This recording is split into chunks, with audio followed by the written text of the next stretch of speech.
right. My name is Rich Schmidt. I'm here with Meredith Bell and Luke Wylde. We're at Abbey Road Farm. It's August 14th, 2020. Thank you both so much for joining us today. First question for each of you, and the most important question for our purposes today, is why wine? You want to start? Go for it. Why wine? Well, one, why not? But more, like for me, the really cool thing I have always enjoyed about wine and that really drew me to it is that it's this intersection of so many fields. My background is in chemistry, so my brain appreciates and understands science. And so wine brings in science, it brings in art, it brings in agriculture, it brings in technology, it brings in history and place and nature, and there are very few fields that combine all of these different things into one space. And so for me, that was really the intrigue initially into wine, and part of why I think I'm still here. I got into it, I have a background in theater and event planning, and I got into it after the last recession when, as a career anyway, instead of just drinking it. Because I kind of realized as I lost my career in TV production to a pandemic, or not a pandemic, to a recession, that I wanted something that was a little bit more kind of material. And I, speaking to Meredith's point about this sort of like intersection of lots of things, I saw wine as being this thing that like, it kind of doesn't matter at what stage any economy or government or anything's like, wine seems to be one of those things that's thrived for thousands of years, and it is a part of how we celebrate, and it's a part of how we come together and how we mourn, and it's really part of the kind of human existence at this point. And I wanted something after I lost one career that I thought could be a little bit more kind of like rooted in reality. And yeah, that's kind of how I fell into it. And we're kind of seeing that now in the pandemic, right? Like, yeah. Like certainly things are a lot different in the wine industry, but people are drinking wine even in like really, really tough times. And even when the world seems to be falling apart, like wine still matters.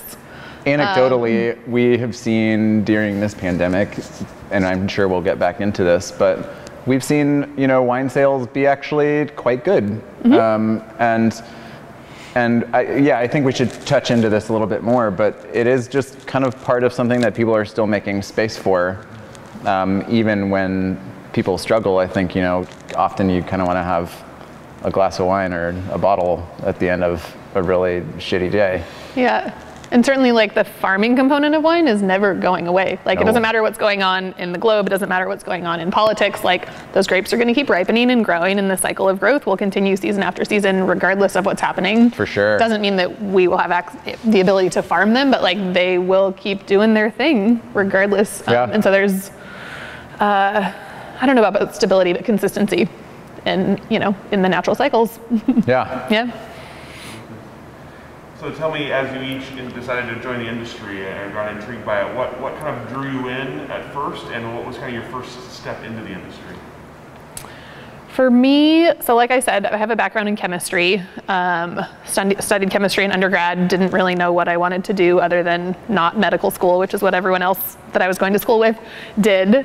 And I actually joined the Peace Corps after college and lived in Mauritania, which is in West Africa, and it's an Islamic republic. Where alcohol is illegal. And it was there that I had drank wine in college and really liked it, but never thought of it as this like serious thing in my life. But as soon as I was in a place where it was completely eliminated, like you have access to zero wine, I really missed it. And I was kind of surprised by how much I missed it. And it was there that I kind of went, maybe I should like think more seriously about this.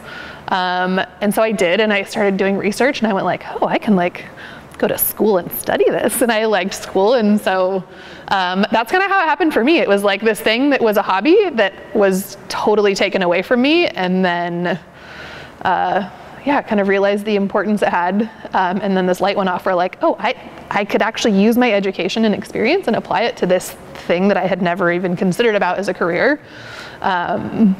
And so then ended up going to Davis and studying wine. And well, I worked a harvest first just to, like, of course, make sure that this was a good thing. But ultimately we decided, like, if I'm going to do this, I want to go to school and, like, learn what school has to say about this. And yeah, so that's kind of how I got into it. And then I also, so I grew up here just outside of Portland, and as a teenager wanted to get the hell out of here. I was like, I need sunshine and diversity in my life. And Oregon has neither of these things. So I went to Los Angeles, where I found both of those things, and then lived abroad and whatever. And it had been about 10 years living in California and in Mauritania, and ended up doing harvest in France and Australia, and, you know, living around the world. And part of the attraction to wine at that point in my life was like, I think I'm ready to go home now. I actually really miss Oregon. You know, my family's here and I miss it, and I have had my experience of sunshine and diversity. And of course, we have a little bit more of those now, not as much of either as I would like. But wanted to come home, and, like, obviously so much about wine is place, and this is my place. You know, my family's here, from here, and so that was part of what brought me back to Oregon. Yeah. Before I get to you, Luke, I have a quick follow-up Yeah. with you on as you did that first harvest and Yeah. decided to go to Davis. Did you have an idea? Was production going to be something you wanted to do, or did you kind of have an idea where you wanted to be in the industry yet? Yeah, I mean, production is where I saw the, like, chemistry piece working. And so, yeah, so actually I found these retired biochemists in Elkton, Oregon, which is a small town in the Umpqua Valley. Randomly long, different story that is kind of irrelevant. But, and so I worked for retired chemists, and, you know, it was a little tiny winery, so I got to do everything. And so it was actually kind of this perfect place for me to be introduced to, like, the production of wine, both from a chemist standpoint and in a place where I could do everything, as opposed to a large winery where you get, like, stuck at the press all harvest and you don't actually do all of the, you don't see the whole process. And then at Davis, you know, now they have different programs, but when I went to school in 2010, it was like one viticulture and enology master's program, and the focus is certainly on production. Yeah. What for you, Luke, as you kind of decided to get into the industry, what was your first step? What was the kind of initial attraction? It was initially, like, also in college, I kind of stumbled into wine as, like, an alternative to the very, like, machismo keg stand kind of frat party vibe. I was actually at a frat party where I tried my first kind of interesting glass of wine that I thought was interesting. And it was, like, specifically avoiding, like, being around a bunch of guys doing keg stands, that I just was like, I don't want any part of this. And I saw, anecdotally, like, a bunch of girls around a table where there was, like, bottles of wine, and I was like, I mean, that seems like an obvious choice. And I, like, tried a bottle of, like, a sip of wine there, didn't actually end up talking to girls because the wine, it was so much more appealing to me in that kind of moment. And you know, from there, I had to work all through college, just like Meredith did. We both, I think, worked just about full-time all the way through school. I also went to school in Los Angeles. Meredith went to UCLA. I went to Loyola Marymount University. And we didn't know each other then. No. And I did everything that I could to take jobs while I was in college that had something to do where I would have access to wine even before I was 21, and going to a Catholic university with the Jesuits. The Jesuits have quite the reputation for drinking on the job because they're always working. And they have expensive taste. So I got access to a lot of really cool wine through these priests that I otherwise don't think I would have had access to as a college kid. And immediately after college, before I got a job in the entertainment industry, my first job that I landed was working for Gallo. I worked for their distribution company in LA, selling all to the Fred Meyer equivalent in Los Angeles, Ralph's. And I was like a Gallo sales rep, which now seems like a lifetime ago. And holy cow, I can't imagine, you know, having a job where I have to, like, sell Bartles and James and, like, Livingston Cellars or Carlo Rossi 5-liter jugs again. But that was my job. I mean, it taught me a lot about sales. It, like, taught me a lot about sales. And I don't think that the bug to go into production actually happened until, again, that recession happened. I lost my job in TV. I was unemployed for 9 months, and the first job I got was working in a wine section at a Whole Foods in Venice Beach. And I stayed in that job for just about a year before I realized that I was like kind of full of shit. Like, it didn't matter how many books I read, it didn't matter, you know, how many WSET levels I could climb. If I never actually got my hands dirty and touched grapes during a harvest, I wouldn't have any real context for what making wine really looked like. And that's kind of what led for me to go towards that production route and say, like, I asked my boss one day, like, hey, do you know any winemakers in the world that might want to hire like a greenhorn for a harvest? And he was like, yeah, actually. He came back from his lunch break, and I had an internship lined up in New Zealand and one in the Willamette Valley, and that was in 2011.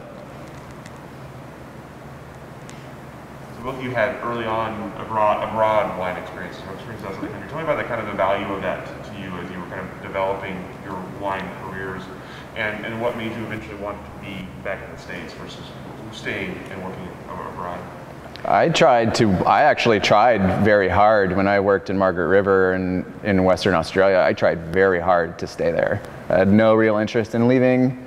I did everything I could to try to get a full-time job and move there permanently, and it ultimately came down to getting a visa and getting sponsored and having that become a reality.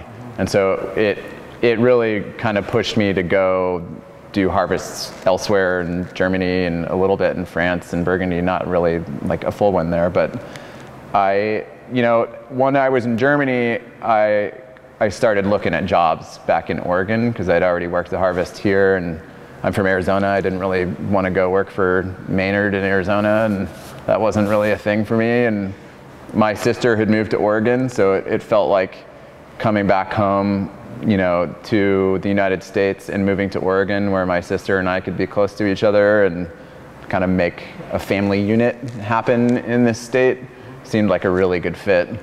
And so yeah, I moved here permanently at the end of really the start of 2013, and got kind of started looking for work. What about you? For me, I mean, much of the appeal to traveling abroad was just being a young person and wanting to travel in general. And like, that was actually part of the appeal of the wine industry, is like, oh, I can actually work rather than be a tourist because I don't have that kind of money. And so, I mean, part of it was just to travel and see the world, of course. And then the other part is to just like, you know, learn about wine from as many different people as possible, and in different areas and climates. And, you know, and for me, I actually worked in Burgundy. I thought I was going to go there and like learn about Pinot Noir because I knew I was going to come home to my, you know, native Oregon.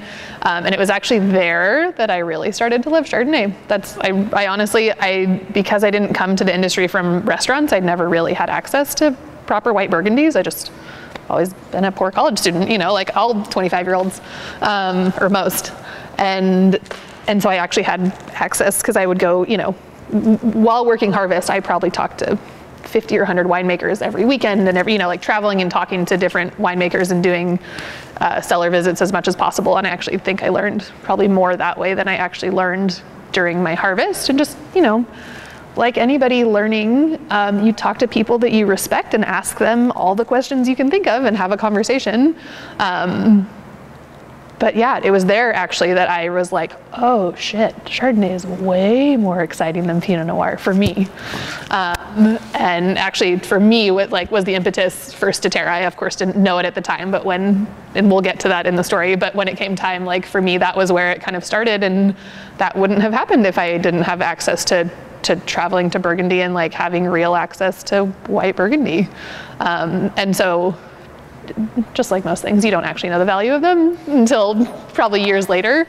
But it, you know, but there, of course, that's really important to go live in different cultures and speak different languages, and just learn about wine in the context of different cultures. And of course, you know, in the context of Burgundy, there's so much history to learn about and participate in and celebrate that doesn't exist here. And so that's, you know, there's nothing like, there's no equivalent to that you can get in the United States.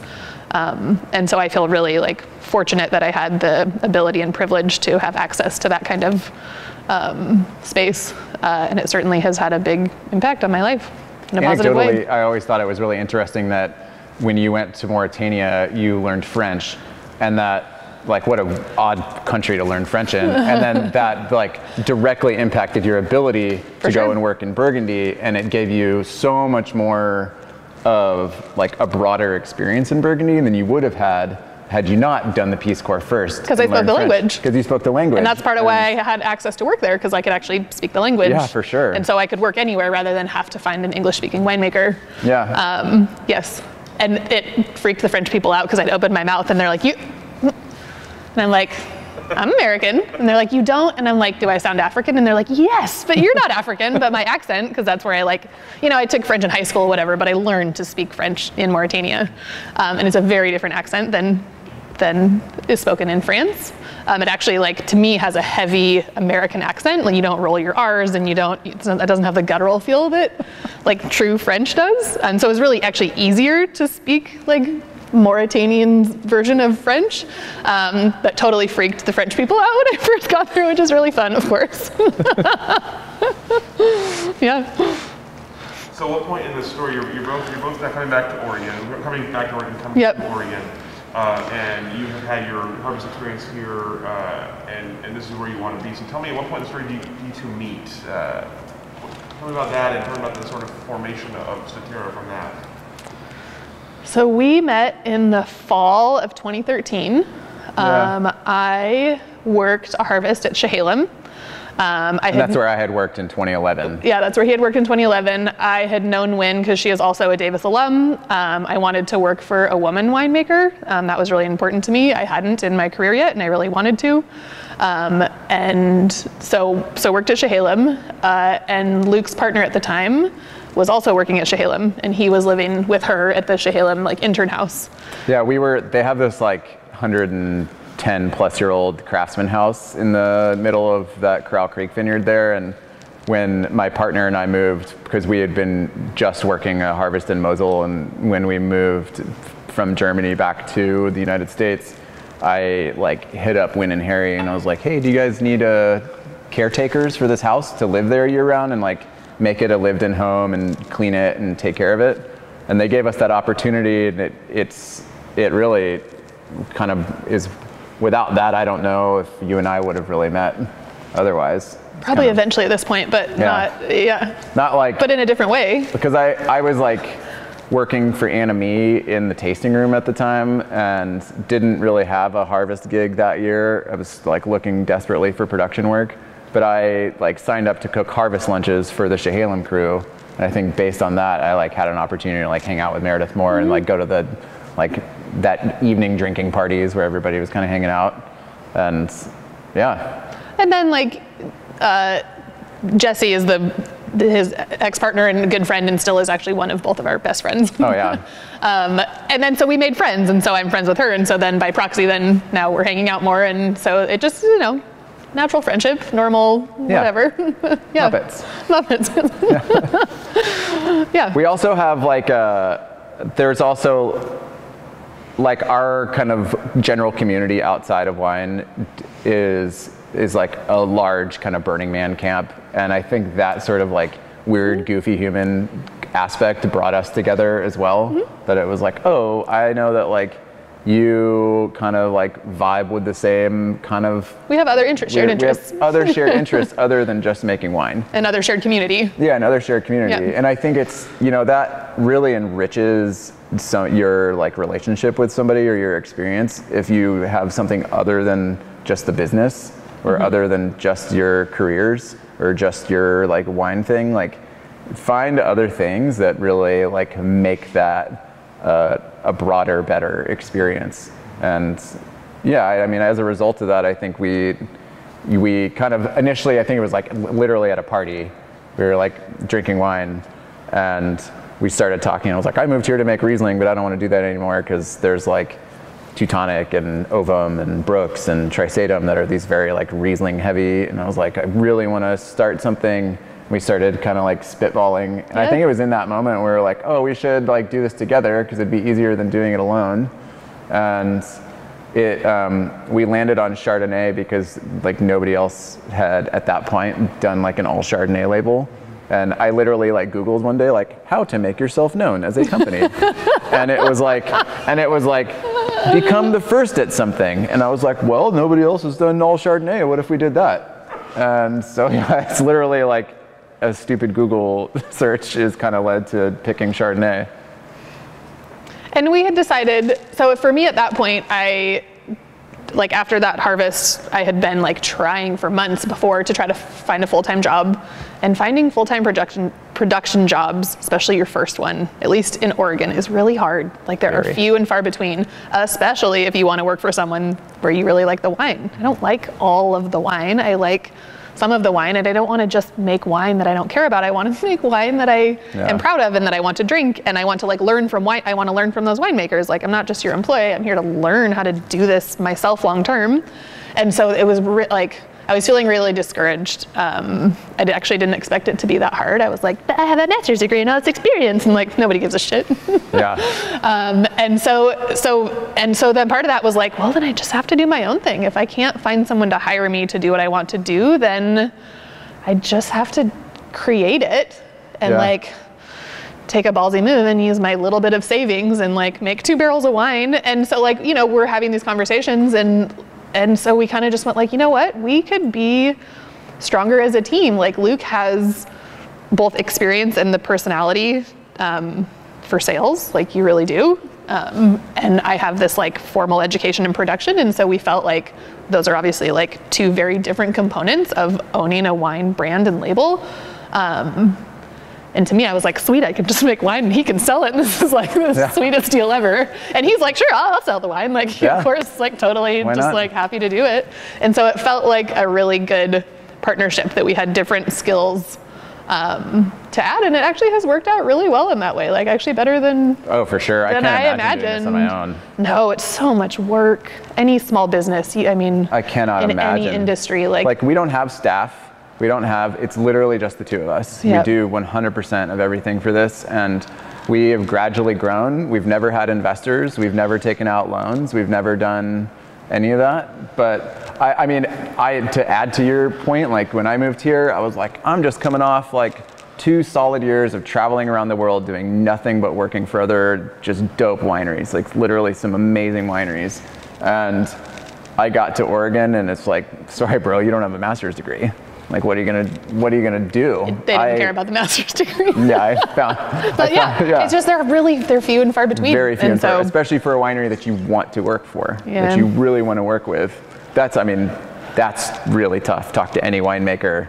Try to get them to admit how many wineries they actually love drinking the wine from. I bet it's very few. Very few. Mm-hmm. But I mean that would be the same thing for chefs too, right? Like, chefs don't love every restaurant in Portland. Just because you're a chef in Portland doesn't mean you're like, oh, I love it doesn't matter, I love it all. Like, that's just not the way it works. We really like got, I think, very lucky in meeting one another and establishing this sort of like business relationship, because it just makes things like you always have a sounding board. You always have somebody that you can like trust to say like, is this a good decision? Should we grow? Should we shrink? Like, we've had years where we've been like, let's grow. We've also had years where we're like, let's make a little less this year. Mm-hmm. And you know, just sharing the workload. It's a lot of work to make even a small amount of wine and sell it in compliance and all the things. And so just sharing the workload is, And things have shifted for us too, like where we initially started off, where it was like I was doing more sales and Meredith was doing more winemaking. We've kind of like reversed those roles now because I'm here and we're at Abbey Road and we're like making all the wines here. It's like the day-to-day kind of maintenance of the winemaking has fallen onto me now, and Meredith does more of the kind of like wine deliveries and local wine sales, and it's been interesting to see how the business has changed and grown as we have also changed and grown together, and our families are growing. And that's part of why it's worked, I think, for us. It's always been 50-50. It's always felt like that. And just like in any relationship, it doesn't mean that in any given moment you're each giving 50%, but it's always been that like the responsibility is shared and we're both responsible for everything, regardless of who's leading what at any given moment. And it makes it so much easier to share it. And it really does. Yeah. So you have a plan based on a Google search about your brand. I'm curious about as you launch. Brilliant. Business. How to business. How did that translate as you are the first Oregon brand to do purely Chardonnay? Was there a market immediately? Were people excited about this idea, or did you have to kind of knock down some doors? How did those kind of initial roll out? I think like Chardonnay is one of, just like Riesling, Chardonnay is one of those grapes that every winemaker in the world is like obsessed with and loves it. And it is a very difficult wine to sell. Like unless you can sell a bottle of, like excellent Chardonnay for $20, trying to get somebody to pay attention to a single vineyard Chardonnay if you don't own a tasting room, because I think a tasting room certainly makes things quite a lot easier. And it's just hard. Like, I don't know what it is about that grape. I think its reputation, largely based on kind of what California did to it, has just like really suffered at the hands of, like heavily new oaked and like big Malobam type Chardonnays. Not that there's like necessarily anything wrong with that style of Chardonnay, but it certainly has changed the sort of general zeitgeist of how people approach it, right? Chardonnay, even now, like we're 6 years into this, and I mean, we're selling more of our wines now than we ever have before, and faster. Like, we release stuff and it's selling out faster than it ever has before, but it's still quite a lot of work. I mean, it's not like if you were to release, I mean, like anecdotally, if you were to release, like Meredith has this, for her label, this awesome Sauvignon Blanc Pét-Nat, and it's like, it literally gets released and I think it's probably gone in 2 weeks. Right away, yep. Like right away, it just disappears. And you do that with Chardonnay and good luck. It's just good luck. Except Chardonnay Pét-Nat. Like, people love, again, it's a $20, $23 bottle of sparkling wine. Who's not gonna like that? But yeah, I don't know, do you have anything to add about like how Chardonnay is for? I feel like it's both. I mean, obviously everyone has heard of Chardonnay and knows it, and it's really polarizing. Oftentimes when people taste Chardonnay with us, it's like, oh, I love Chardonnay, or oh, I hate Chardonnay, but like, oh, this is kind of good. You get once in a while, which is a nice compliment, I think, for somebody to say like, oh, I don't like any Chardonnay, but I like yours. And you're like, this tastes like classic Chardonnay, y'all. Like, I don't know I don't know what Chardonnay you're drinking. Yeah. But like, it's literally just Chardonnay. So it's both. I mean, it's all, at the price level we're at, it's all hand sell stuff. And so I'm amazed at how many people look at us like, holy shit, this is amazing, thank you. And how many people just go like, whatever. And so, I mean, I'm sure everyone experiences that everywhere. It's a big world. Yeah. And there certainly has been like the ABC, like anything but Chardonnay push. And I think people are coming back from that a little bit. And there are now these days with the natural wine movement, people want like weird grapes they've never heard of. And Chardonnay is not that. They've heard of Chardonnay. Yeah. And so finding our space kind of in that natural wine world. And so I don't know, it's both. I feel like it's both really easy and really hard.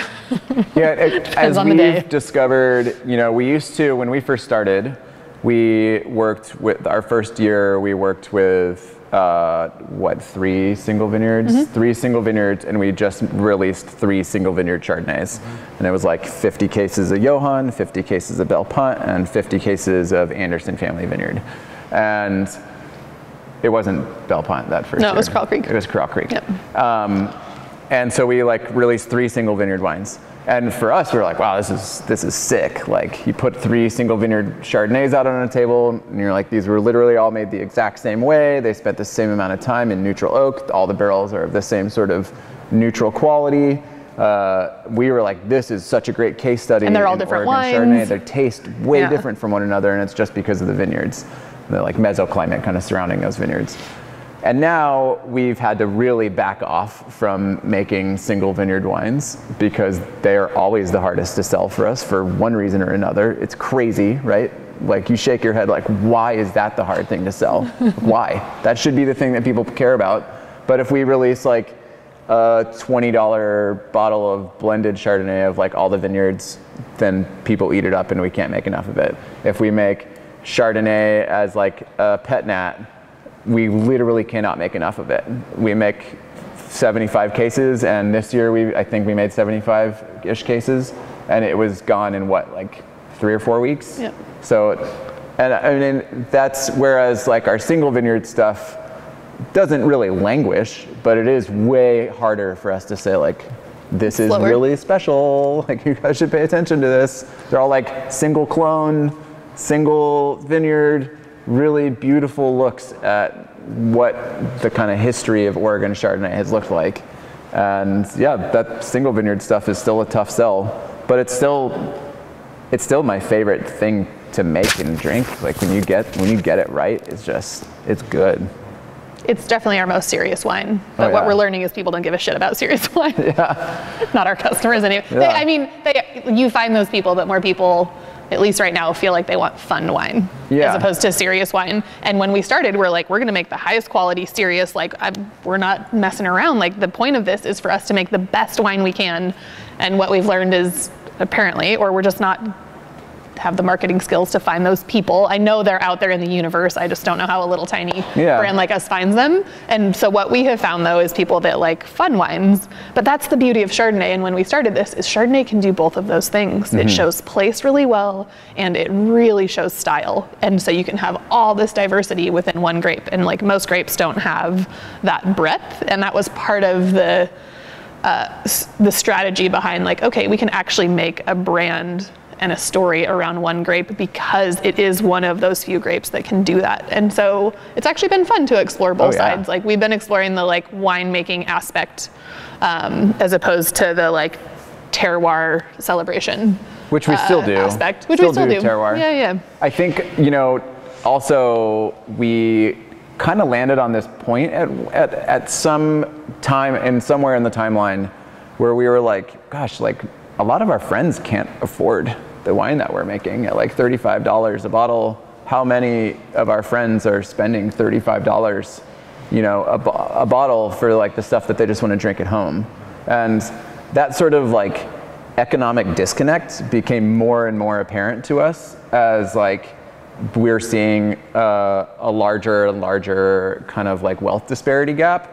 And we kind of felt like, okay, maybe we need to revisit some of this a little bit and do release some wines that our friends can like easily afford. And I think this really touches on how the like sort of like ethos and the ethics of how we're approaching this business are shifting and are growing into something that makes us feel more and more like we're paying attention to not just like this concept that we have, but how does this concept apply to our values and how we live in our communities. And there's something like that felt really weird for me to like realize that when my friends would come and taste, they're like, I can't afford this. Like, that doesn't feel good. Yeah. Like how does that fit into, what's the point of making it if your people can't even drink it? Yeah. So it's evolved, of course, and it will continue to evolve. Oh yeah. Like everything. Yeah. Was there a certain Chardonnay you had, or a certain reason, or a certain style that you really wanted to emulate? I mean, you talk about showcasing single vineyards here in Oregon, so clearly the vineyard plays a large role. But you also talked about kind of not doing California style, like oaky, buttery Chardonnay. So was there a certain style you were aiming for at the start, like a perfect Chardonnay for each of you, or for both of you together, that you were kind of aiming for? I mean, for me, my favorite Chardonnays in the world come from Chablis and Jura. And I knew that I would never create wine like that in Oregon. Like we just don't have the we don't have any limestone, and we're not Jura, and we're not, I obviously knew that that wasn't possible, but in living in Burgundy, and I traveled to both of those regions and talking to people and kind of what they do and how they make wine, and most people were like, I just put juice in a barrel and then like that's it. And so that very much influenced like how I personally stylistically wanted to come at Chardonnay, was feeling inspired by the people making single vineyard Chardonnays. Chablis is really would be my favorite Chardonnays, but I mean, there's literally no way to emulate that. I kind of take umbrage when people are like, oh, we're on the 45th parallel, we're like Burgundian-esque, and I'm like, no, we're not. Like, we could not be in a different weather climate than Burgundy. We literally, like, nothing about Oregon is at all like the way that Burgundy's weather is. There's just nothing about it. And the soils are different. Yeah. The weather's different. Even the length of our growing season is quite a bit different. Just because you're on the 45th parallel doesn't mean that the jet stream isn't affecting what weather's coming through at different times. And it's like, you also have to talk about vine age. We don't have vineyards that are, storied, have the provenance of having like a couple hundred years of making Chablis in the same site. So I've never wanted to say like, we're making this style. Like, we're making this style, we're making that style. One of the reasons that we picked the kind of weird bottle shape that we did initially was because we didn't want the wines to be in a lineup of other wines and be like, oh, I know that Burgundy bottle shape, that's got to be Chardonnay. Like, we wanted it to instantly be like, to take your head out of that space and just say what's in the bottle can speak for itself. We're not trying to compare it to anything else. And I think Oregon, I hear this more and more, that people are kind of talking about Oregon's separation from Burgundy because like we aren't Burgundy. Why are we trying to compare ourselves? It's just a marketing thing, that's why, in my opinion. It is, but it's like such a stupid marketing decision. That's what marketing is. Right? It's like, if you're trying to sell a Miata and it's painted red, would you be like, it's colored like a Ferrari? Like, that's a stupid way of selling a Miata. Like, nobody's gonna be fooled that you're buying a red car. Somebody's gonna be like, that looks like a Ferrari. Like, never once has that ever happened for cars. Why are we trying to do it for wines? So for us, I think, yes. To bring it back to wine, in wanting to make terroir-driven wines, we wanted to be as neutral as possible with our hand in the cellar. I think is like really, for me, kind of where the inspiration came from. So it wasn't a style as much as it was like, if we're gonna make wines that taste like the vineyard, then we need to keep our hands out of it, which is really hard, especially as Americans. We are control freaks. And so we had decided that like the most neutral winemaking we could do was to essentially press it and put it in neutral barrels and then do nothing else. And that is what we do. Yeah. We have a very simple winemaking style. Yep. It seems, it's like not lazy, it's just not hard. Nope. And the ferments are really slow. They're like probably 12 months on average, which is amazing. And I actually have learned to really appreciate it. It terrified me when the first year we did it. We still have Chardonnay fermenting. Oh yeah. Yeah. From last year. And so, so the idea was to be as neutral in our winemaking as possible. In making terroir-driven wines. And then more recently, when we're playing with winemaking, it's of course the opposite.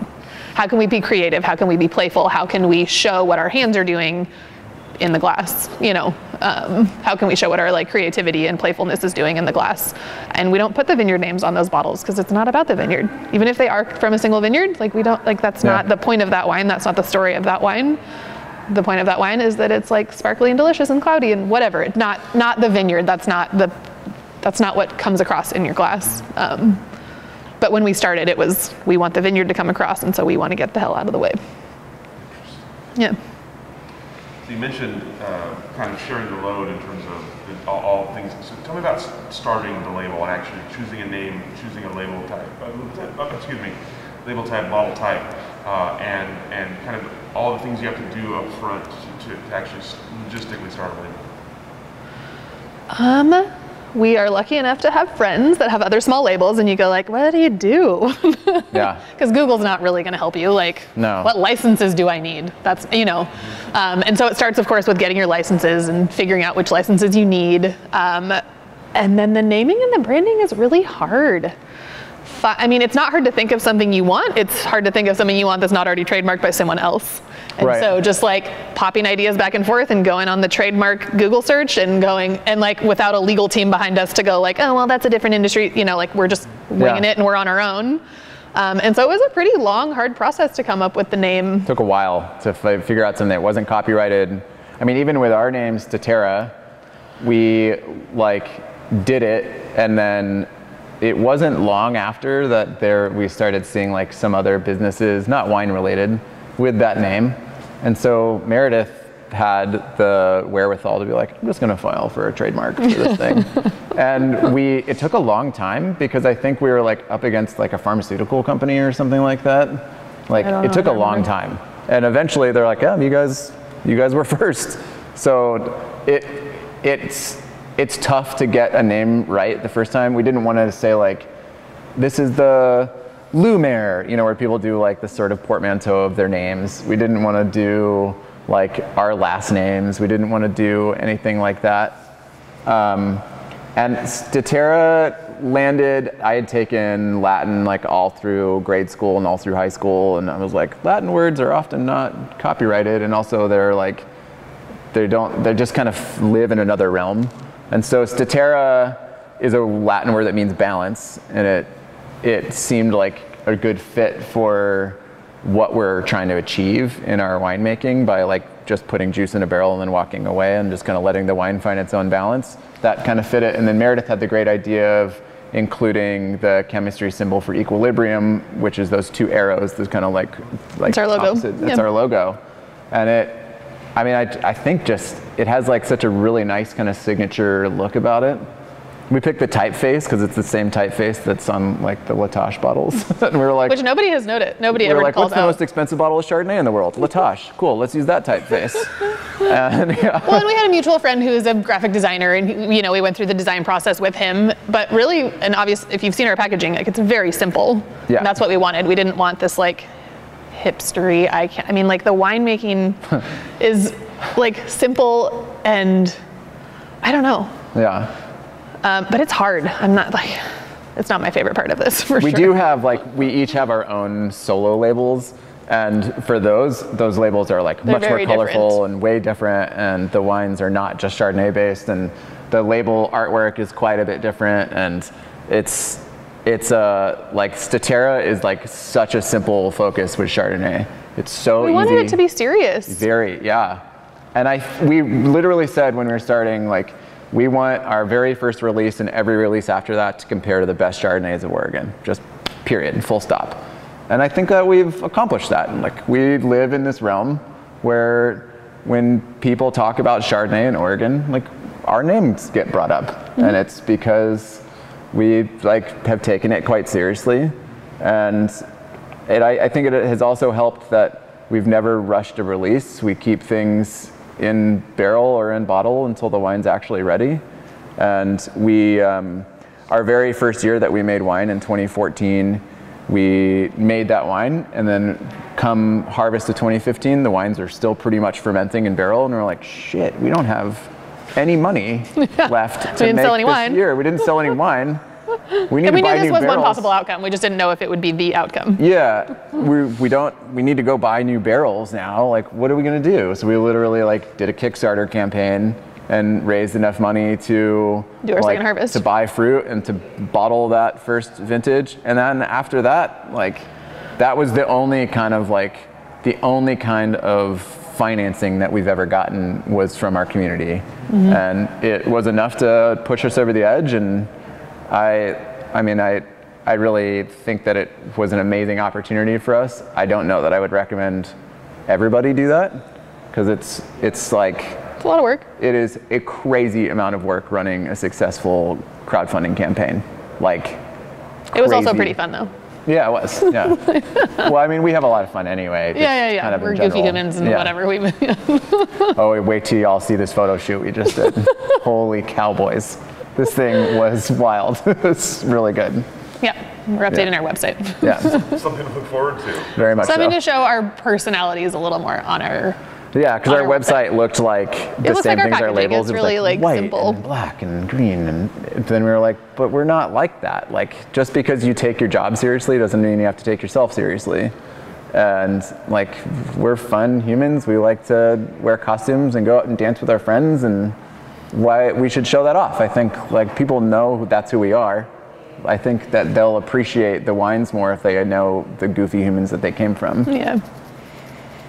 It is interesting you mentioned that, because I was thinking that as you're describing the labeling and the branding is very serious, and it's very kind of sober and simple, and yet neither of you are. So tell me about your personal brands. You brought up people, you each have other brands as well. So Meredith, let's start with you. Tell me about your non-Statera. Yeah, so it is called Est. It also started in 2014, the same year as Statera. In my travels and experience, really appreciating the like vigneron model of France, and understanding that that's not the typical model in the United States, but really if you just throw juice in a barrel, like the wine's made in the vineyard. And of course, like our winemaking philosophy is trying to like celebrate the vineyard, and so wanting to farm, not knowing how, not having family really in the industry, not having capital behind me. I never knew how, but had like set it out as an intention and a goal, and was given the great fortune to be introduced to this lovely man, Bruce Weber, who is a family friend of my aunt and uncle. They met at community college before I was born, because they were both building solar homes in the late 70s, and they both had small vineyards. My aunt and uncle had a little 3-acre vineyard out in Beaver Creek, which is like, I don't know, 20 minutes from where I grew up. And Bruce planted a vineyard a couple years before I was born in Oregon City, which is also, I don't know, 10 miles from where I grew up. This is a suburb of Portland. And Bruce does not have children, and he is now almost 80 years old. And so several years ago, he realized, like, I have to figure out what I'm going to do with my vineyard, because eventually I won't be able to farm it. And so my aunt and uncle, being some of his best friends, were like, I have someone I want to introduce you to, because I, in talking to my family, had, they know about my journey and what I want to do and whatever. And so met Bruce, and we immediately became friends. He, to this day, is one of my best friends. I love the man dearly. And so for the past 6 years, he has basically been my mentor. Now I feel like we're more co-farming, but for the first couple of years, it was just me learning what he does. And he has a little 4-acre vineyard, like I said, in Oregon City. And it's mostly Pinot Noir, and there's a single row of Sauvignon Blanc. And so I have been making wine from that vineyard that I have been farming, and that label is called Est. Est refers to, it's the French word for east. Oregon City is on the eastern side of the Willamette Valley. Most of the sub-AVAs and what we think of as the Willamette Valley is on the western side of the valley. It is definitely in the Willamette Valley AVA, but it's way outside of what we think of as wine country. There is Jory soils, which is the volcanic soils that the Dundee Hills are known for, and it makes really incredible wine, which awesome. I just got super lucky that I found this incredible farmer that has this beautiful vineyard that, that now we work together. And so that's what Est is. It's all fruit from that little vineyard that I now co-farm with Bruce. And eventually, when he's not able to farm it, I'll take over the farming full time. And when he's not there anymore, then my family will live out there. And Bruce built this solar home that's out there on the vineyard. And so that's where my family will be long term, which is pretty cool.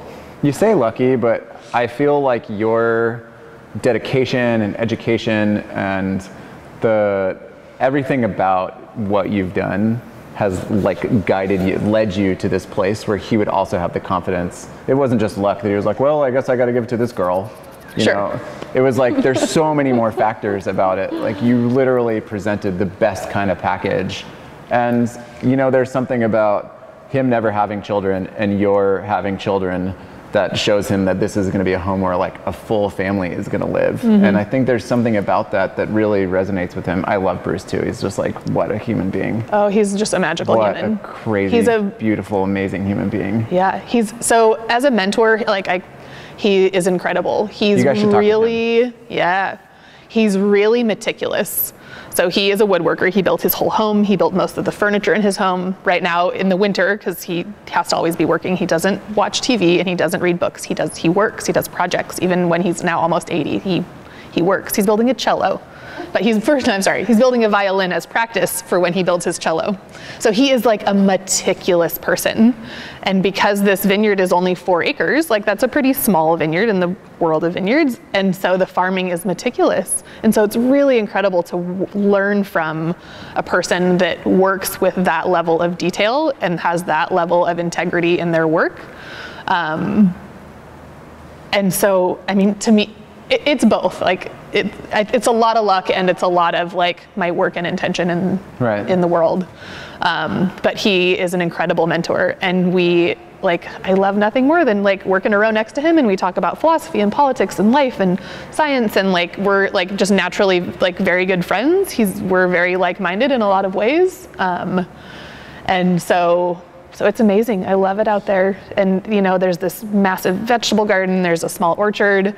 Half of the property is forested, and Bruce planted most of these trees that are now 40 years old, and he thins out the blackberries and he thins out the trees, and so it looks like an old growth forest, and it's just this magical property.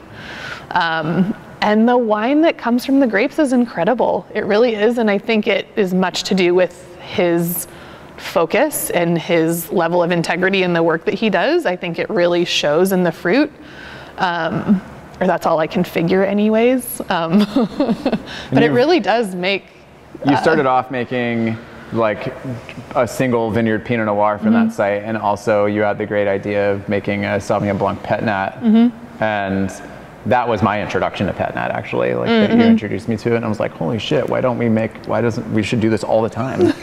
Like, this is so easy. Why make anything else? Yeah. So yeah, he had a single row of Sauvignon Blanc. So the rest of the fruit Bruce's have been selling to Erath since 1987, and they make a single vineyard bottling out of it. And for him, that's a great honor to have a well-regarded pioneering brand put his little tiny vineyard into a single vineyard bottling. And so that's where most of his fruit goes. And of course, now I've been siphoning it off, and they don't like that because they love this. But not much. I mean, you I make a little bit, although this year the crop is really low. And anyways, and so, but that's where his fruit has historically gone. I think that he literally met Dick Erath at the state fair in his first year, and Dick was like, I love it, I'll take it, and has been buying it. And it's not Dick Erath anymore, but anyways, Erath. But so there's a single row of Sauvignon Blanc that he doesn't, and he also like has this little winery, and he's done some like home winemaking stuff. And he was always like, the problem with the Sauvignon Blanc is that the acid like maybe never gets low enough by the time the rain comes. And I was like, oh, well, you have too much acid, then we just make sparkling wine. Like, it wasn't even a like deep thought. It wasn't the super creative thing. It was just like, oh, you have too much acid, you make sparkling wine. And so even our first year, so we actually, at this time, Luke and his now wife and myself and my now husband, we're all living in the same house. And it's like one row makes 30 gallons. I mean, it makes nothing. And Bruce was like, I'll split it with you. And so I got, 15 gallons. And so it wasn't this commercial endeavor. And so we made it in our closet in our house. Closet. Yeah. She like ran an extension cord, this little space heater in the coat closet, and just like fermented some carboys in there, right? Yeah. And it was just like for me, for fun. Like it's not on the books anywhere. I'm not intending to sell it. And every person I shared a bottle with was like, holy shit, this is amazing. How can I buy this? And I went like, God damn it. Now what? Now I have to sell this shit next year. Yeah. Not goddamn it, but just like, there's one row. I will only ever make 20 cases of this wine, 30 cases. Unless you graft some rows over there. Yeah. We grafted one other end row that was Syrah that's now. But like, and of course Bruce hates that because he has a Pinot Noir vineyard, and like, how dare the Sauvignon Blanc be like where now you're like more celebrated. Wish it was 50-50. Yes, but it's not, and so there's very little of it, and it easily is my best-selling wine. So good, and it's delicious. Yeah. You also make a really compelling rosé off that site now, utilizing the skins of that Sauvignon Blanc with the Pinot juice, which I think is just one of the coolest rosés in the Willamette Valley.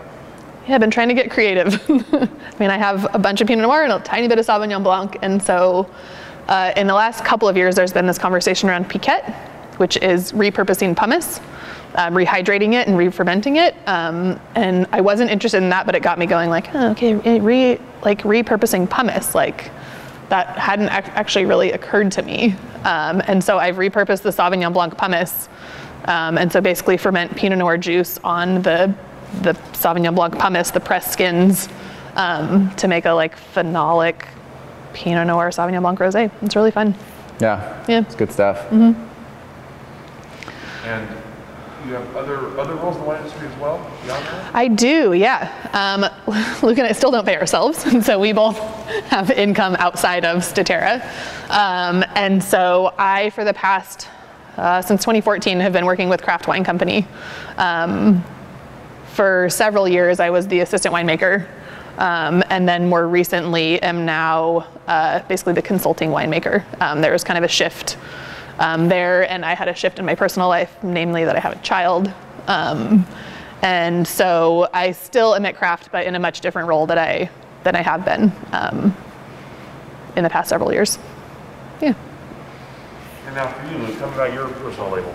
I have a label called Lares, and again, in the kind of like Latin realm of things for me, Lares were these like classification of little clay figurine gods that kind of represented your ancestors in ancient Roman culture. They sat like above your kitchen sink or above your hearth, and these gods were literally like meant to protect your home, your hearth, and your harvest. And I saw that and was like, that's for me.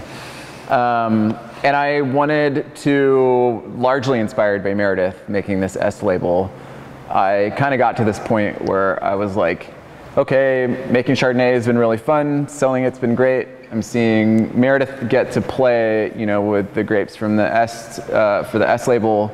I was like, I kind of want to just do something on my own. And she actually encouraged me to a couple years ago. And she was like, why don't you just start your own label? I'm like, why don't you do something? And so I started off with this kind of concept of wanting to make wines with grapes that I was unfamiliar with working with, so I could learn how to make different kinds of wine, or trying to make things that were like outside of convention. Like if you like taking something that's, you know, everybody has a relationship with and just working with it a little differently, or making blends that you just wouldn't really think of ever doing. Like a few years ago, I like blended Albarino and Pinot Noir together. You know, not for Larry's, for something else, but I have this sort of thought with this label that this is my opportunity to like be, it's like my sandbox. Like I buy a bunch of grapes each year, and I often don't entirely plan on what kind of wines I'm gonna make for them. And I just say like, okay, yeah, I'm gonna get Gewurz from there and Syrah from there, and what happens if you co-ferment those? Or I'm gonna get just a bunch of stuff that is different and see what happens.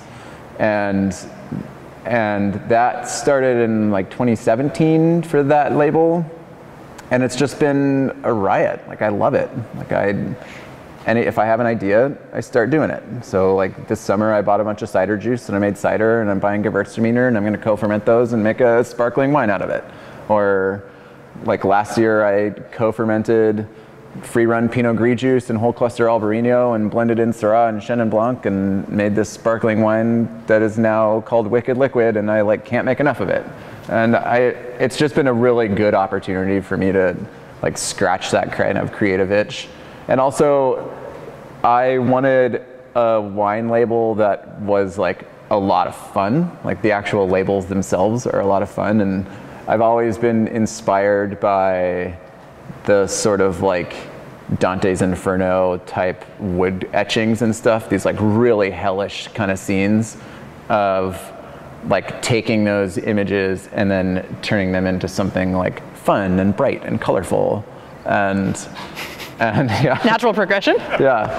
And like very similar to like what like those sort of multicolored like rainbow like velvet 80s metal posters would look like. I was like, that's what I want. And so it gave me an opportunity to like play around with my kind of like graphic design chops, because like I do all my own labels for that. And that has just been a riot. And now that I'm here at Abbey Road Farm, I'm the associate winemaker here, We moved production from craft into this winery since Meredith is like, I mean, raising kids is a lot of work, and raising a child right now. Yeah, and still a lot of work. Yeah, still a lot of work. You know, and it's been an opportunity for me to put my head more into kind of like the cellar for Statera, and simultaneously put my head into making my own wines, and it's been great. Like I kind of don't know what I would do without that Larry's label, because I just have so much fun with it, and it's been wild. Prior to working here at Abbey Road Farm, I was the assistant winemaker for Division Winemaking Company in Portland. I was there for 3 years, and that was really the kind of opportunity that I needed. Prior to that, I had never had a production winemaking job before. I was just like working in a tasting room or working at a restaurant selling wine, and not a full-time production job. Not a full-time production job. Yeah. Lots of harvests, but definitely not what I really wanted, which is like that full-time show up to work wearing short shorts and black t-shirt and make wine. Like that's what I moved to Oregon to do, and I really can't thank Tom and Kate, you know, for giving me that opportunity initially. And that's how I met James. He's the winemaker here, the director of winemaking. And seeing me work at the collective, he was like, "Oh yeah, when Abbey Road Farm opens, I'm gonna take that guy and plug him in here." And it's been wild. I love it here so much. That's a lot. You guys do a lot. Yeah. Yeah, we're both like, most people that make wine do a lot. That's normal, unfortunately. Super busy humans. Like we say this all the time to each other. Like, wow, you're so busy. Like Meredith is raising a child and is like just does so much for Statera, and is doing like just managing like your life and farming. And then I work a lot here, and I'm also making labels, and now I have like a couple clients who I make wine for, and it's just like, I mean, Kate always said to me at Division, like you got to be busy to stay busy, you know. And I really like the more you do, the more you do, right? And I really kind of liked that notion that not to like work yourself to death. Like that's a terrible American way of looking at life. Like it's a terrible way of looking at it. But really, like keep your mind busy. Like Bruce, you know, read more, like learn more. The more that you're just kind of like doing and learning, the more that your life is going to be enriched, and the experiences that you're going to have are going to be reflective of how much you put into it.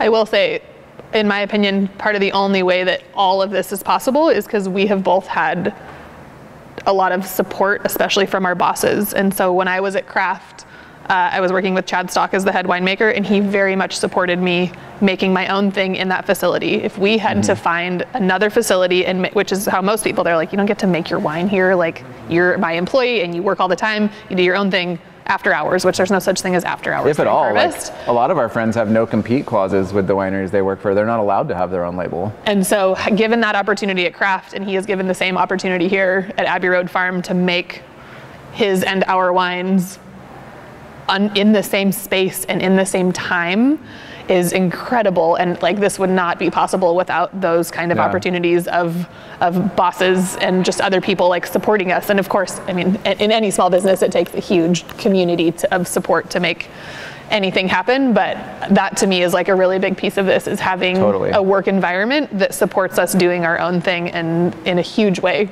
Yeah. Because in both of those contexts, Statera and Laris and Est was just like built into harvest. Like you don't do it after. Like there's no after during harvest. It's all during. There's no after in a 20-hour day. And so to have the ability to just fold it in and make it work, and to have a company that lets you do that, is incredible. And so like that's very much, I think, part of why we're able to have other jobs and a shared label and our own personal label and our own personal life, and still have free time. And like, but because it's folded into it has been folded into our jobs. It wouldn't be possible otherwise. If we didn't have each other, like Meredith and I, we like, one, I don't know that you, like, I don't think that like this label would have been around. And also, if we didn't have each other, we wouldn't have a life outside of this. And it's just not possible. I see a lot of people start small businesses, and that just kind of becomes like consuming. Yeah. And I don't know, I think that we live pretty rich lives, definitely not rich people, but we live pretty rich lives because of the partnership and the relationships that we have really been very fortunate to foster along the way. Our ownership here, Dan and Sandy Wilkins, who own Abbey Road Farm, they're like, yeah, we want you to make your labels, because the more wine that you make, the more people you bring here. And they see evidence of that in their own tasting room, where they're like, your enthusiasm for making wine for us and making wine for yourself brings people to this business. They don't look at it as a competition. They look at it as like, all boats rise with the tide, man. Like, and the happier you are, the longer you're going to stick around. Oh, I'm never leaving. Yeah, but like that's huge. Like, employment retention is is a thing that has a huge effect on companies. And so like having happy employees means you're going to be there long term. I'm curious, and this might be a different answer for your different labels, but as you're presenting your wines, and you talked a little bit about this with Statera, kind of the range of reactions you get from people drinking your wine. What's the ultimate reaction to someone drinking your wine? What's the best takeaway, best compliment, or best reaction someone could have to drinking one of your wines? So like I had said earlier with the Chardonnay, to me a really big compliment is someone that goes, I don't really like Chardonnays, but I really like this. Like that's a really nice compliment to me. It feels genuine. A genuine compliment, because people are mostly nice. People aren't going to talk shit. They're just not going to buy your wine. They're going to walk away. But most people aren't assholes to your face. But that's that feels honest to me. And so like something that feels genuine is the nicest compliment. It's not always like who bought a case of wine. It's who wants to have a conversation, who's like the wine has turned something in their brain where they're going like, oh, I had never thought about this, or oh, I want to talk about this more or think about it more. And to me, that's the nicest compliment someone can have in drinking our wine, is that if it is really intriguing to them and opens some kind of window or door, in some way. Yeah, I think that's pretty spot on. Yeah. What about I'm curious, especially for your individual label, with the kind of this interesting things you mentioned, trying to kind of change people's perceptions of things they may know, or blends that they've never tried before. What kind of reactions do you get when people try your wines? Kind of like, I guess what I really want, like if I could say like, this is what I'm hoping to manufacture, like what kind of responses it would be like reframing the way that people think about tasting wine in Oregon. Like, just because most vineyards have a ton of Pinot planted, and when you go out to most tastings, you are going to taste like a lot of Pinot Noir, I really want to provide a way different kind of tasting experience. Like if you put all 4 or 5 of my Larry's wines out, like there might be some Pinot hiding in some of those, but that's definitely not what the story is. And our sort of like adopting this grape as being the like official grape of this region was, I don't know that it was the best choice for this region. Like we could be planting quite a lot of other things here and be thriving. Pinot fetches a pretty high price per bottle, so I think there's definitely some economics that were driving, why people planted what they did, and it seems to grow fine. But I mean, lots of Pinot Noir here loses its acid pretty quickly, and so a lot of places have to add acid. Or lots of Pinot, struggles to like avoid like disease or mildew or like lots of things. And it's my hope is that by making some like unconventional stuff, that I just kind of provide an experience for people that are looking for something else, like looking to try like literally anything else. And I think that, working here at the farm, we have 43 acres planted here, and of those 43, only 11 acres of it is Pinot Noir. And when you do a flight here, we only ever feature one Pinot on the flight. And that is the kind of experience I would love to offer for my label as well. I am going to make a little bit of Pinot Noir this year, but it's going to be blended with some other stuff. And it's literally like to try to get, some of our restaurant clients are like, we need like kind of a Pinot glass pour, like an inexpensive glass pour experience. And so this is just purely anecdotal. I was like, all right, fine, I'll make like kind of a Pinot blend type thing. And that'll be coming out presumably in the spring of 2021 or sometime in the summer, I don't know. But it'll be like, again, like something really unconventional. It'll be like Pinot Noir blended with like Mueller-Thurgau and who knows what else. Again, I honestly don't know yet. Does that kind of stress you out a little bit sometimes? Hey, it's your thing. It doesn't stress me out. I know. It's your thing. For Statera, that stresses me out. Yeah. Yes. I'm a bit more type A in this partnership than Luke is. And it's good that we have different personalities. Like in any partnership, it's good that we're different. I kind of like going into harvest, like not really knowing everything, that I don't have like a full plan. I'm like, I know I'm buying X amount of fruit. I know I've got X amount of barrels. I'm going to make it up along the way. We'll figure it out later. Yep. Whatever falls in together, falls in together. Yeah, I mean, I don't think that I've never made a wine yet that hasn't been able to sell. So like that's kind of all the confidence I need, I guess. Like if you can sell it, make whatever you want. Does it really matter, right? That's ultimately the only thing that's binding anybody to making anything in particular is whether or not you can sell it. And that comes down to a lot of different factors. It helps that neither one of us are making like 1,000 cases of any one wine. I mean, the biggest production that we have for any one thing in particular is like a couple hundred cases. Like, have we made, like, what's the most amount of synergy that we've ever made? 180 cases? Yeah. So that's very small, right? And synergy is our like Willamette Valley blended wine. Outside of that, we've made a lot of like 25 case lots, 50 case lots, 75 case lots. Now seems kind of big to us. I know, right? 2020 is hands down going to be the most amount of wine that we will have made yet, which feels a little weird being in the middle of a pandemic to be like, why are you making more wine than you've ever made? And it's in large part because now our wines are being sold at a tasting room here at Abbey Road Farm. And also I don't know how, but we opened up more state markets during all of this, and those have been doing quite well.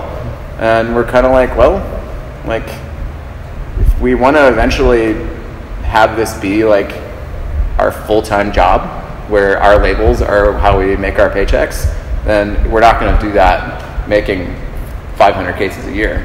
So we eventually kind of have to start like growing like in bigger steps to make that happen for ourselves. There are certainly some like, it's really odd to see like where those limitations fall though. All of the different tariffs and whatnot that have been put on our industry have like really fucked things up. Specifically like sparkling glass, for instance. Mm-hmm. Sparkling glass has gotten harder and harder to find. And it's just because like a lot of glass comes from China or France, and those are two countries that have been heavily tariffed on goods like this. And so trying to grow when, there's limitations that literally have nothing to do with what you're doing is a challenge. So yeah, we're at a very interesting time to be just human beings. I think that we're also, as we've grown, we're like kind of reassessing our values as a company as well. And so like we had a pretty serious conversation recently about like purchasing fruit from vineyards and wanting to know like very specifically how much are you paying the vineyard workers. And if we find a vineyard that we have been purchasing fruit from in the past and we don't like what that answer is, I think we're prepared to shrink a little bit to like only purchase fruit from vineyards that we think are going to match those values. And that feels really good. initially but we haven't yet had to say to a vineyard, like, sorry, we're not going to buy your fruit anymore because you don't pay your people enough. When we have to do that, like, that's a different kind of conversation to have. But I really hope that as a lot of our friends with labels kind of this size and that are in this sort of like age group of like this new wave of winemakers here in Oregon are growing their labels and are able to do so in like more significant ways where we're making more and more of an impact on the industry here. I hope that more people that we all work together to make this a way more equitable industry than what it has been. Because like a lot of the story about winemaking in Oregon always comes from the winemaker's perspective, when like ultimately like we do very little compared to what it takes to get that wine actually made. And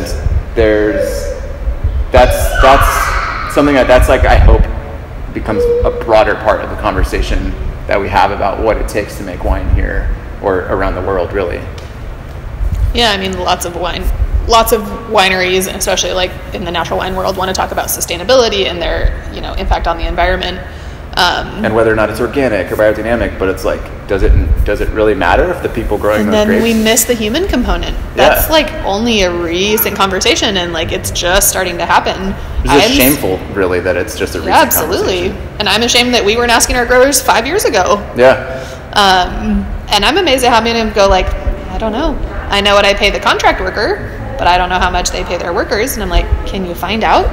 Yeah. Because it matters to me, and it should matter to you. And if you've never thought about it, I hope that you would think about it.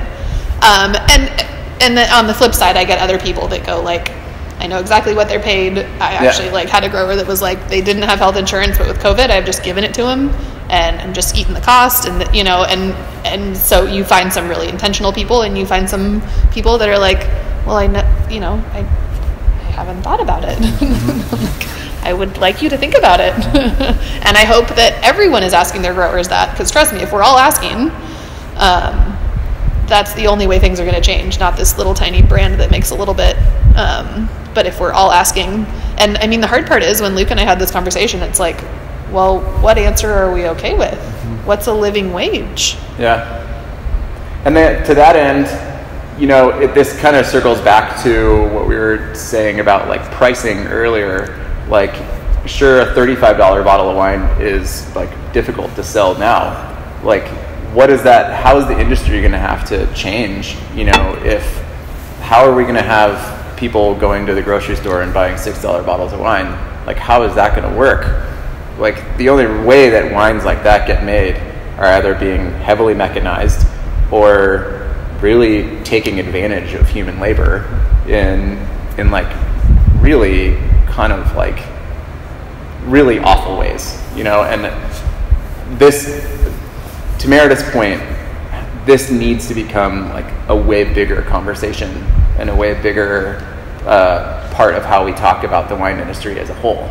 Because like, what is the point of only purchasing from organic vineyards if the people that are growing that fruit have a hard time buying food? It's like missing the point.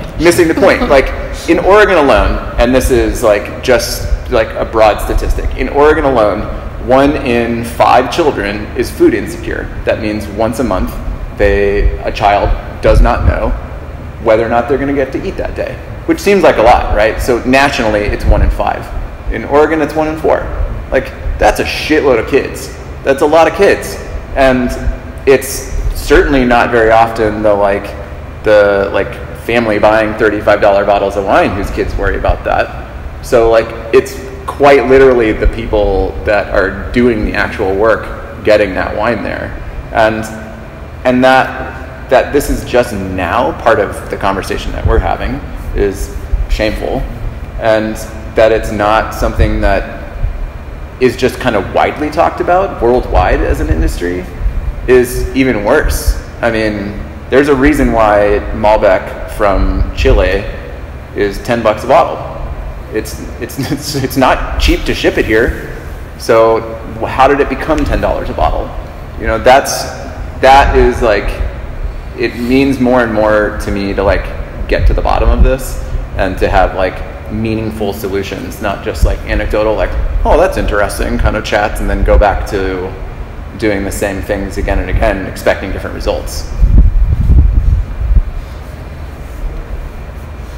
I feel like it's just the start. I don't know where the end is, but it's the start of the conversation, at least for us. Yeah. I know that, like, out at Bruce's, there's a family that has been helping him for 35 years. And he gives them a raise every couple of years, and they're very part-time. It's 4 acres, and so this is, you know, on the side, and so he doesn't give them health insurance and stuff, but they're like family. It's the same family, you know, it's the parents and the kids that help, and it's the same people.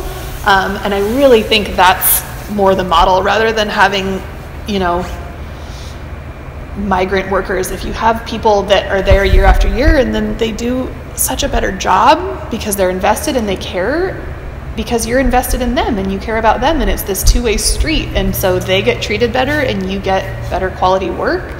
And I don't know how to make that a model, you know, when you have 60 acres. It's way easier when you have 4 acres and they can just come after work and on the weekends, and that's enough to get the job done. And so I don't know what the answer is, but I know that, like, it's possible. Mm-hmm. And we have to work harder to figure it out, and that just means prioritizing brown people's lives. Like, it's really that simple, I think. Very much so. And part of that priority means that you're going to pay more for that bottle of wine. And that's okay, because the first answer you get from people is like, well, I have to be price competitive, because if not, I'm out of business.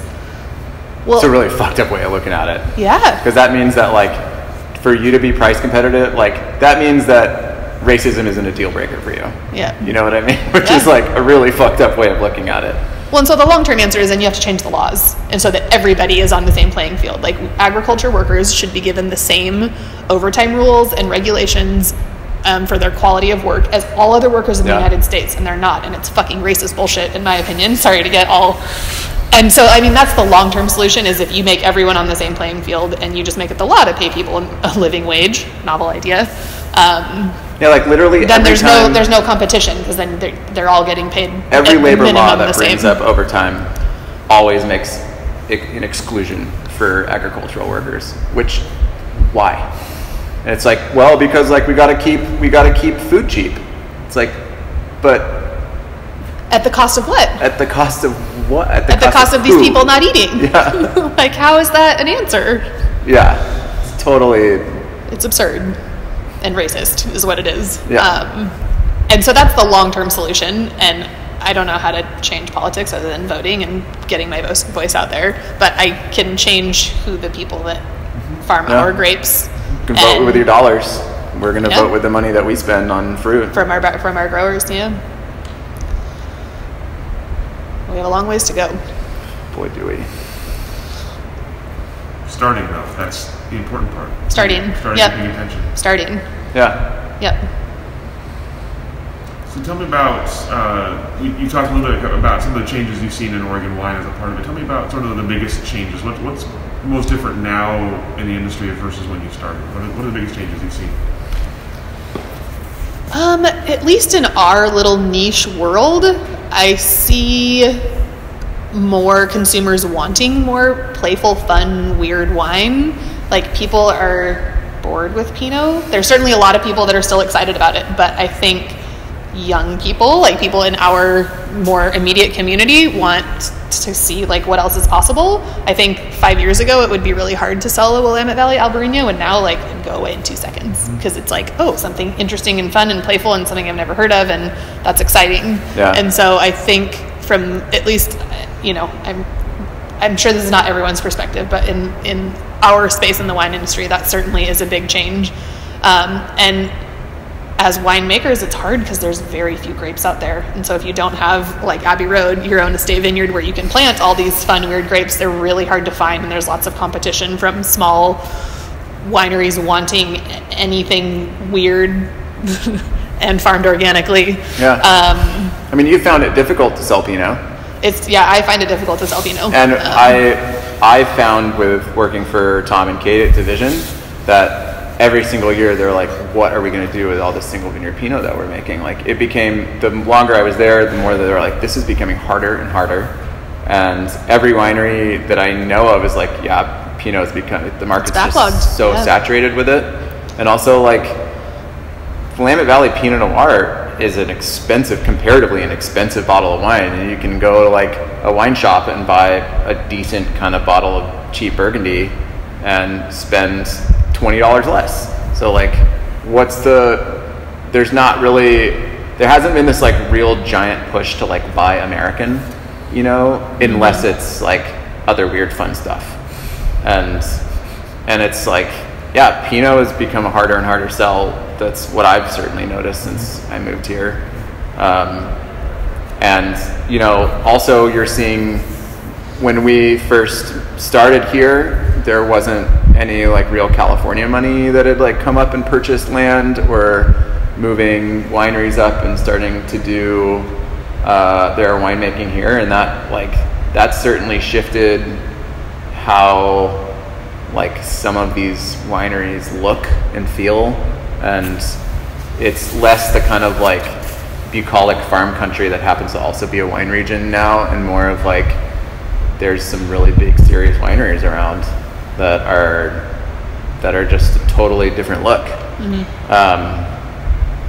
I'm seeing more of a push. I've seen more women in full-time winemaking jobs than when we first started here, which is great. And now like I'm seeing this kind of like wave of like Latinx winery projects starting up and becoming successful and thriving, which is really exciting to watch as well, because that directly speaks to what we were addressing, that it's like, as some of these families have been here long enough to have like had some equity and start their own brands, like it's really cool to sing like Alumbra, for instance, or Gonzalez Wine Company. Like, these are really great labels that people should be drinking, and that like are definitely telling like a broader story about what the way that Willamette Valley looks.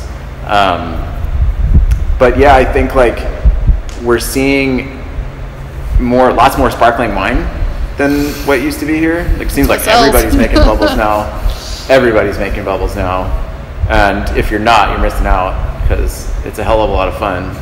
And a lot of work. It's a lot of work, but I mean, it's put a company like Radiant, you know, like Andrew and Lee, kind of in a position where they get to have this awesome business making sparkling wine for a bunch of people, and what they do is great. I don't work with them here at the farm, but like we're both friends with Lee and Andrew, and it's been cool to see Bubbles really take off in a big way. I don't know what else is really, just seeing more people kind of like explore and play in ways. Just a really positive thing. Like Chehalem has a Trousseau right now. Do you know they're selling a Trousseau into their tasting room? Yeah, it's from our vineyard. Yeah, I know. Yeah. I'm aware. Yes. Yeah. But still, like that would have never been, when we both worked for Chehalem. There's no way. They would have never done anything like, oh, we're going to buy Trousseau from O'Merrill Vineyard and see what happens. Like, that would have like never happened, right? Fast forward 5 years and suddenly, like, why not add a SKU like that? Like, what's the worst that could happen? I haven't tried it. I have not either. I need to. Well, as you look ahead, actually, well, before I ask that, you talked about COVID, talked about the pandemic, and the reason you guys are so spread apart at our lovely table here. Tell me about the effects of COVID on kind of your wine lives, personal lives, obviously, as well, and how you sort of see the future going. What do you sort of see as you look ahead as we come out of the pandemic eventually? Yeah, I mean, obviously, I think one of the biggest changes for the wine industry is the change in the restaurant industry. Like, so much of wine is sold in restaurants, especially by the glass in restaurants, and so to have that essentially disappear has a huge change on the industry.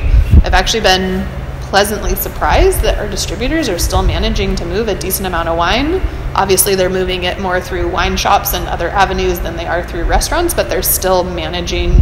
Obviously, people are drinking wine during the pandemic. Boy, are they. And so they're just getting it in a different place than they used to, which is great for wine shops. I think a lot of them are thriving right now, which is, there's some silver linings for some people in the COVID world. Obviously, it's not going away anytime soon, and so having to figure out how to manage in this new space rather than just wait for it to go away, because I think if you wait for it to go away, you're gonna have a serious problem with your business. And so just like always, just trying to be creative in what does that mean, what can we do, and of course much of that is collaborating with our distributors. What are you seeing, what do you need, how what does it look like from where you are, and therefore we can think about what does it look like from where we are. And so, yeah, I don't know what it specifically means looking forward, other than things are going to be different no matter what, even if we had a vaccine tomorrow, which we obviously won't. And I always have loved, on the day that Donald Trump won the election in 2016, Barack Obama was watching the results with his staff, and they were all pretty shocked and pretty upset by this. And one of his staff members, Dan Pfeiffer, said, hey, what do you think this is some sort of racial backlash? And Barack said, history doesn't move in a straight line, but it always moves forward. And this is definitely given us an opportunity to say our kind of culture and the way that we have framed our society has always been, especially since the Spanish flu 1918 is so long ago, it's over 100 years ago now, we were able to kind of drown out how much that changed culture and society. And I think that we don't really know yet how much of a permanent shift is going to happen, or what sort of impact this is going to have on restaurant culture, even our community culture. Burning Man's canceled this year. How does that change that you can't go have a glass of wine and dance in a sweaty basement at a club? How does that change the way that we're going to do things? How does the sort of revelry and bacchanalian celebratory nature of wine, now that is gone for the meantime anyway, how is this going to change the way that we think about this as a product, or as a thing that's just kind of part of the way that we go about our human existence? We just don't know yet. What are we, 6 months into this? Five? Yeah. We're just scratching the surface of what this is going to do. We're literally just scratching the surface of this. We're just kind of putting our heads down and getting to work, and just trying to make wine and make more of it. And we're kind of thinking about okay, maybe we should be making some cheaper SKUs, because that's if everything's being sold out of a bottle shop, and people are kind of suffering, maybe you make things that are kind of in that kind of realm, that are a little bit more affordable. But yeah, we just don't know. We're 5 months into this. The whole world is literally changing around us, and everything is tumultuous. Who's to say what 5 months from now could look like? All I really care about right now is what happens 80 days from now.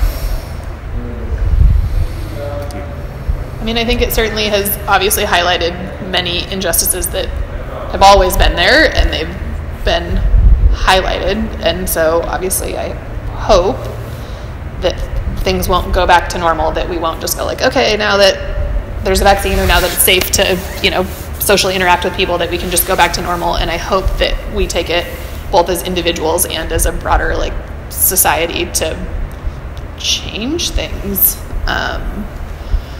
I don't know if I have any confidence that will happen, but I have hope that it will happen. I know that I can change me personally. I can't change the whole system, but I can change me. Yeah, I don't know. What about as you look ahead for the Oregon wine industry? What do you see, pandemic, not pandemic, just sort of looking ahead 5-10 years, what's going to happen in Oregon wine? What's it going to look like? I think certainly the climate changing is going to be a real conversation, especially for, I don't know how it's not a conversation for everybody that are planting vineyards right now and going like, what, like, grapes are going to do well in a hotter climate than we've historically had. Yeah. And I think that should be, the climate's going to force the conversation eventually, be a serious conversation.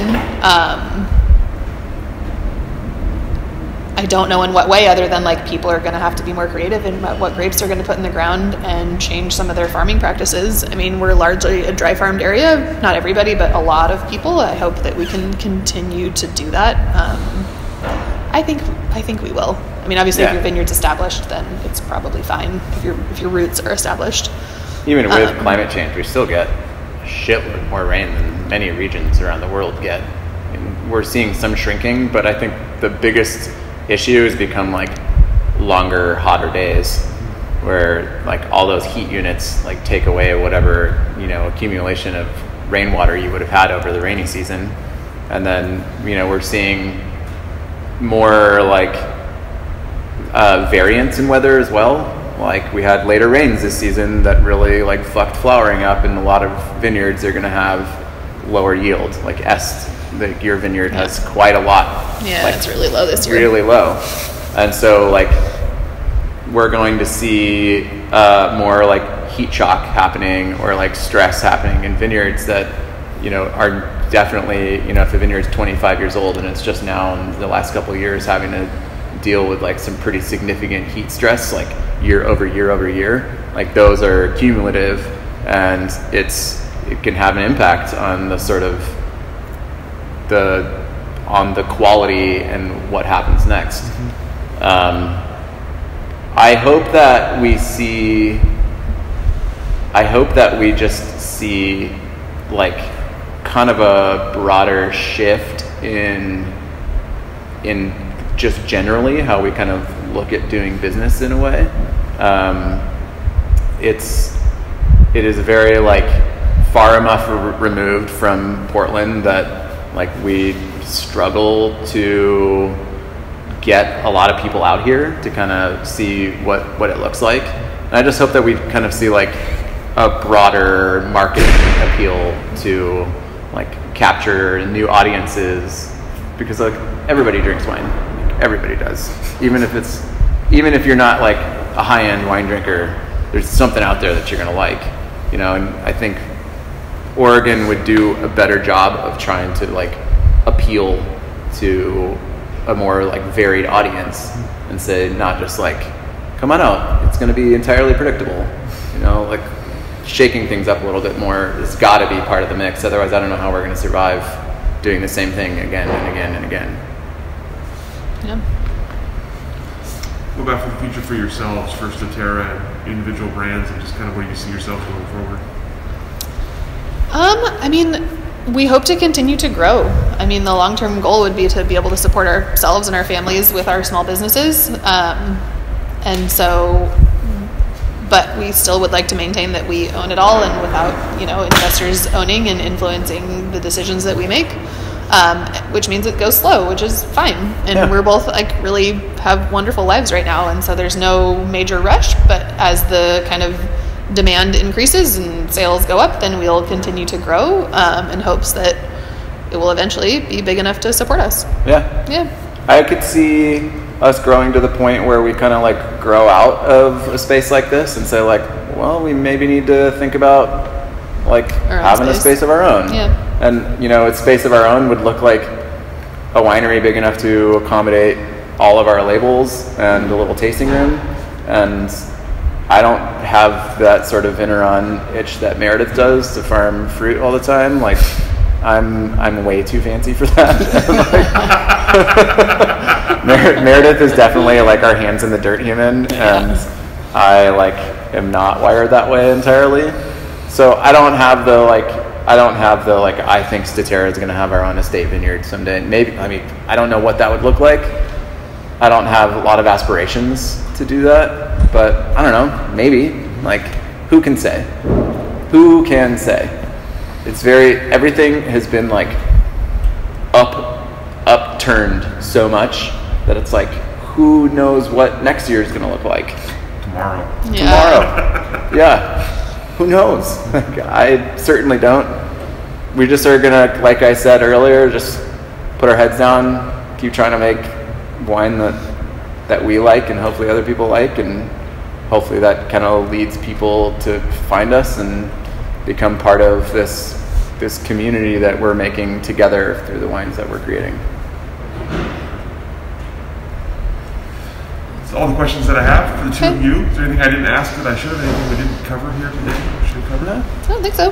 Thank you so much for your time, Yeah, guys. I really appreciate it. Thank you so much. This was Yeah. awesome. I really appreciate this, and we'll go ahead and let you guys off the hook. Cool. Right on. Thanks.